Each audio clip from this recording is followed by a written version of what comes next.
तो तुम्हें पता भी नहीं होगा तुम कहां गए हो। किसान को रहने दो शांत, मत उकसाओ।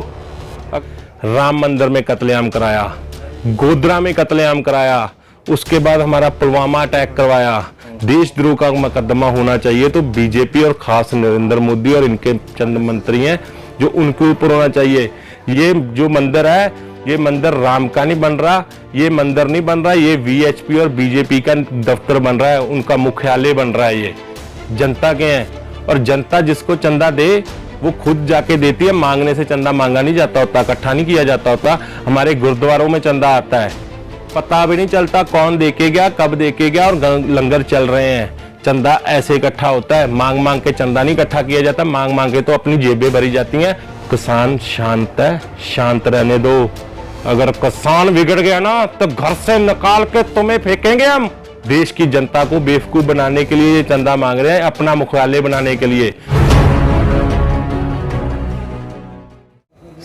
सबसे पहले तो मैं आपको बताना चाहूंगा जी, बांके बिहारी लाल की जय, वाहिगुरु जी का खालसा, वाहिगुरु जी की फतेह। मैं आपको बताना चाहूंगा जी, मैं परसों के रोज यहाँ से सिंगू बॉर्डर से अनाउंस करके चला था भी मैं बांके बिहारी लाल वृंदावन के लिए प्रस्थान कर रहा हूँ और वहाँ जाके मैं परिक्रमा करूँगा वृंदावन की।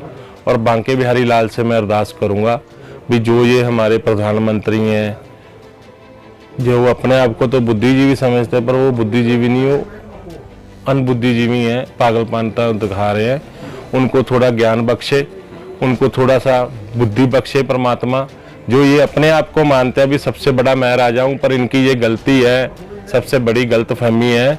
सबसे बड़ा देश का नहीं पूरे संसार का राजा बांके बिहारी लाल जी वृंदावन में, मैं उनके पास गया और मैंने वृंदावन की पहले परिक्रमा की, झंडा हाथ में लेके किसानी का और तिरंगा हाथ में लेके। मेरे साथ कम से कम 200 का आदमियों का जत्था था।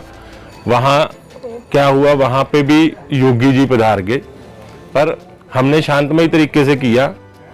वहाँ के लोगों से भी चर्चा की, साधु संतों से भी चर्चा की और पुलिस वालों से भी चर्चा की। उन्होंने सब बताया हमें। सबसे पहले परिक्रमा करने के बाद बिहारी जी के चरणों में जाके मैंने अरदास की भी ये जो अनबुद्धिजीवी हमारा प्रधानमंत्री है, इनको बुद्धि बख्शे परमात्मा, और जो काले कानून लाए गए हैं, ये काले बिल लाए गए हैं, उनको वापस ले और किसानों को खुशी खुशी घर भेजे। क्योंकि अब हमें परमात्मा पे आस है, हमारा परमात्मा ही है जो ये वापस लेगा। और बांके बिहारी लाल जी सबसे बड़े राजा हैं, उनके आगे अरदास की है। अब ये अरदास हमें पूरा विश्वास है भी हमारी ये अरदास वो कबूल करेंगे और ये काले बिल अब जल्दी से जल्दी वापस होंगे। साथ के साथ हमने जब वहाँ परिक्रमा कर रहे थे, वहाँ पे अब कुंभ का मेला शुरू हुआ है वृंदावन में। वहाँ जब हम करते करते हमारे को लाखों में किसान मिले, वहाँ के लोग मिले। वो इतने डरे हुए हैं, इतने दहशत में हैं सरकार में। वो कहते जी ये जो यूपी में योगी सरकार है उनको हमें इतना डरा रखा है भी अगर हम किसानों की पक्ष की भी कोई बात करते हैं तो उन्होंने बोला हुआ अगर आप घर से बाहर निकले तो आपके घर के ऊपर हम कोई केस करके कोई धारा लगा के आपको जेल में फेंक देंगे, फिर मत कहना आप कोई दिल्ली धरने में नहीं जाओगे। वो कहते जी हम आपके साथ हैं, हमारा डर है, बस हमें एक सपोर्ट की ज़रूरत है जो हमारे साथ कंधे से कंधा ला के आदमी हमें यहाँ घर से बाहर निकाले और साथ लेके चले। वो भी मैं आगे बताऊंगा आपको।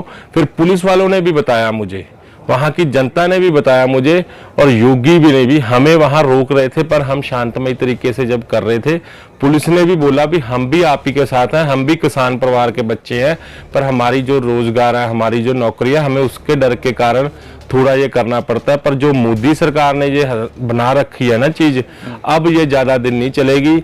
अब मैं यहाँ से वापस वृंदावन से सीधा अपने पंडाल सिंगू बॉर्डर आया हूँ और यहाँ आके मैंने अपने भगवान वृंदावन बांके बिहारी लाल को विराजमान करके अरदास की है और भोग बांटा है जो वहाँ से लाया था।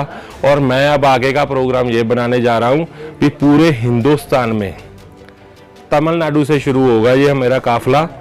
तमिलनाडु के किसान, केरल के किसान, कर्नाटका के किसान, आंध्र प्रदेश के, तेलंगाना के, महाराष्ट्र के, छत्तीसगढ़, झारखंड, बिहार, बंगाल, उड़ीसा और सबसे मेन यूपी, मध्य प्रदेश सभी जगह पे मैं जाऊंगा और जो किसान जत्थेबंदियां वहां इन्होंने डरा के घर पे बैठा रखी हैं उनको मैं कंधे से कंधा नाल जोड़ के घर से निकाल के लाके यहाँ सिंघू बॉर्डर पे बैठाएंगे।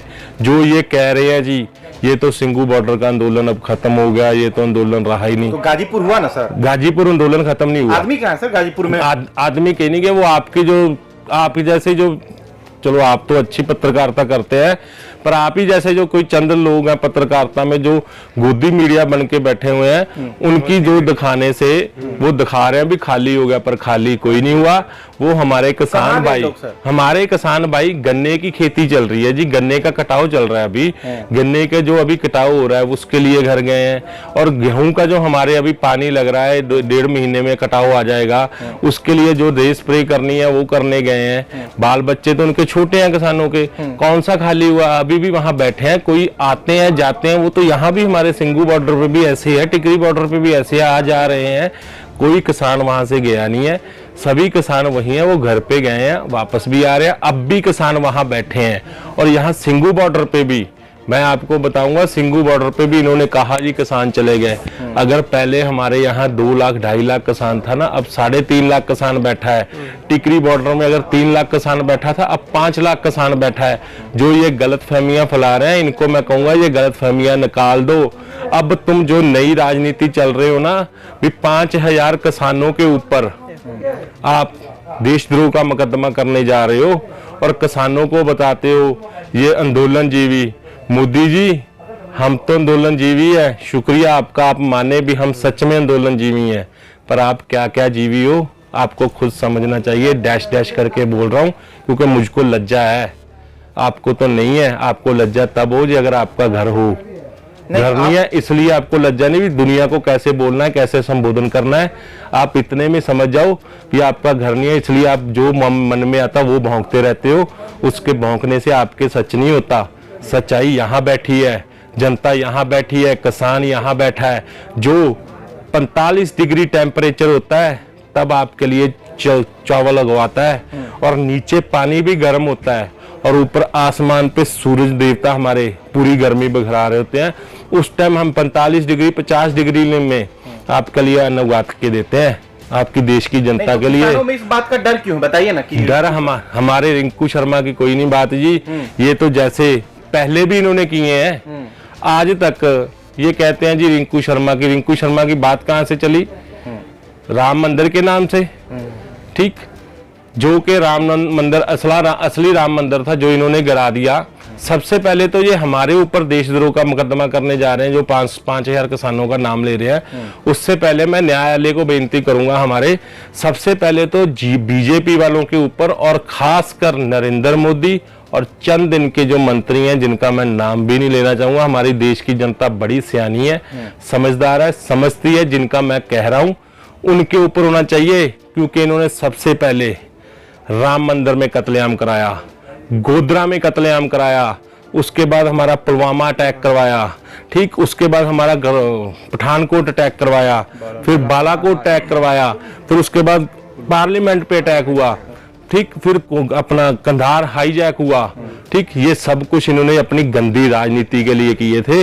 देशद्रोह का मुकदमा होना चाहिए तो बीजेपी और खास नरेंद्र मोदी और इनके चंद मंत्री हैं जो उनके ऊपर होना चाहिए। ये अब इनके बीजेपी के जो एक विंग है बीएचपी, ये अब चंदा इकट्ठा कर रही है राम मंदिर के नाम पे, जो असली राम मंदिर गिरा के। अब गलती क्या है सर? तो करने अधिकार है ना सर। गलती ये, वो राम मंदिर किसका, राम किसके है?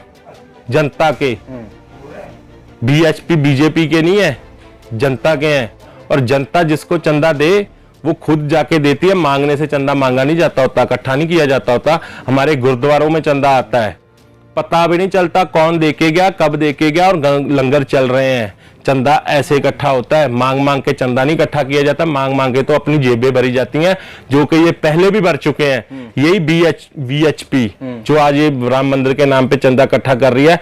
जब ये राम मंदिर गिराया गया था तब इन्होंने लोगों से ऐसे ही चंदा इकट्ठा किया था, तब इन्होंने पता नहीं कितने क्विंटल सोने की ईंटें आ गई थी, कितने करोड़ों चंदा आ गया था, उसका हिसाब दे पहले। ये वो कहां गया?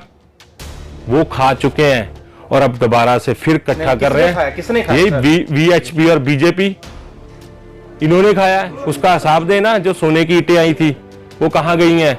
जो तब चंदा आया था वो कहाँ गया है? जो लोगों को, हमारे भोले भाले जनता को इन्होंने कहा था भी राम मंदिर के लिए हमें चंदा दीजिए, ये आप सारा गवाह है, मीडिया के ऊपर पड़ा है। अब ये मांगते थे, शंकराचार्य स्वरूपानंद सरस्वती जी ने विरोध भी किया था इसका। उन्होंने मांग कहा भी था भी ये जो मंदिर है, ये मंदिर राम का नहीं बन रहा, ये मंदिर नहीं बन रहा, ये वीएचपी और बीजेपी का दफ्तर बन रहा है, उनका मुख्यालय बन रहा है। ये देश की जनता को बेवकूफ बनाने के लिए ये चंदा मांग रहे हैं, अपना मुख्यालय बनाने के लिए। पर असल में यहाँ मुख्यालय बन रहा है वीएचपी और बीजेपी का, विश्व हिंदू परिषद और बीजेपी, भारतीय जनता पार्टी अपना मुख्यालय बनाने जा रही है राम मंदिर के नाम पे अयोध्या में। ठीक, ये मंदिर नहीं, मंदिर तो असली इन्होंने गिरा दिया है, खुद उसके ये गुनहगार हैं। आज तक उसी के नाम पे ये राजनीति करते आए हैं गंदी। और अभी जब इनके पास रहा नहीं कोई मुद्दा, अब यहाँ पे लिंचिंग का मुद्दा शुरू कर दिया। वो रिंकू शर्मा को मरवा के वो कुछ नहीं होगा। किसान चुप बैठा है। पहले आपने उसको आतंकवादी बनाया, फिर माओवादी बनाया, फिर नक्सलवादी बनाया, फिर आपने टुकड़े अपना देश विरोधी बनाया, फिर आपने 26 जनवरी का इंसिडेंट उसके साथ जोड़ा, जो कि करवाया भी आप ही ने, किया भी आप ही के लोगों ने। और हमारे 200 भाई जो अभी तक हमें पता ही नहीं है, 70 भाई हमारे जो पता नहीं 200 से ऊपर हमारे भाई वहां पे घायल हुए थे। 70 भाई हमें अभी तक मिल ही नहीं रहे हैं, कहाँ हैं। उसी तरह आपने सब राजनीति, गंदी राजनीति खेली, पर आप कामयाब नहीं हो पाए। अब ये लिंचिंग की राजनीति ले आए हो। किसान शांत है, शांत रहने दो। अगर किसान बिगड़ गया ना तो घर से निकाल के तुम्हें फेंकेंगे हम, तो तुम्हें पता भी नहीं होगा तुम कहां गए हो। किसान को रहने दो शांत, मत उकसाओ। अगर किसान आ गया ना अपनी आई में, तो तेरे जैसे ढूंढे भी नहीं मिलेंगे मोदी, समझ जा। अभी भी ये ले ले कानून वापस, नहीं तो तू क्या, तेरे बीजेपी वाले भी नहीं मिलेंगे।